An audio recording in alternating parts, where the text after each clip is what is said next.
വർഷം ജനങ്ങളോട് കാണിച്ച ക്രൂരതയ്ക്കുള്ള പ്രതികാരമാണ് കുറ്റ്യാടിയിലെ ഈ ചരിത്ര വിജയമെന്ന് പാറക്കൽ അബ്ദുള്ള പറഞ്ഞു.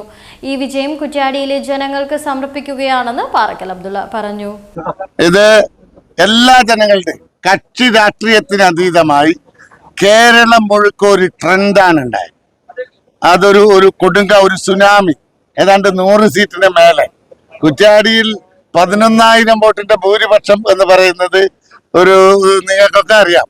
അത് എങ്ങനെ സംഭവിച്ചു എന്നുള്ളത് ജനങ്ങളുടെ പ്രതികാരമാണ്. ഈ 10 വർഷം ജനങ്ങളോട് കാണിച്ച ക്രൂരതയ്ക്കുള്ള പ്രതിഷേധമാണ്.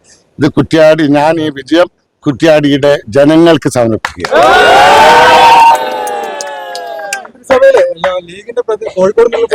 അതൊക്കെ പാർട്ടി തീരുമാനിക്കേണ്ടതാണ്. അത് മുന്നണിയും പാർട്ടിയും ഒക്കെ തീരുമാനിക്കേണ്ടതാണ്. അതിൽ ഞാൻ അഭിപ്രായം പറയാനാണ്. കുറ്റ്യാടി മാത്രമല്ല, കോഴിക്കോട് ഇപ്പൊ ഒരു സീറ്റ് ഒഴിച്ച് ബാക്കി എല്ലായിടത്തും ചരിത്ര വിജയമാണ്. കോഴിക്കോട് മാത്രമല്ല, കേരളം മുഴുക്കെ. കോഴിക്കോട്ട് 13 സീറ്റിൽ 12 വിജയിച്ചു എന്നുള്ളത് ചരിത്രം. കോഴിക്കോട് അറിയുന്ന ആളുകൾക്കറിയാം, ചരിത്രമാണ്.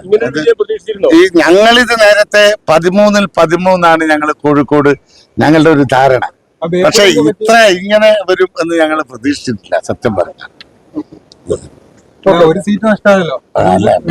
13 സീറ്റ്, പിന്നെ നേരത്തെ 11 സീറ്റ് ഉണ്ടായിരുന്ന നേരത്ത് ഇപ്പൊ ഒരു സീറ്റ് കിട്ടിയിട്ട് എവിടെയാണ് പാളിച്ച എന്ന് പറയുന്നില്ല. എന്താ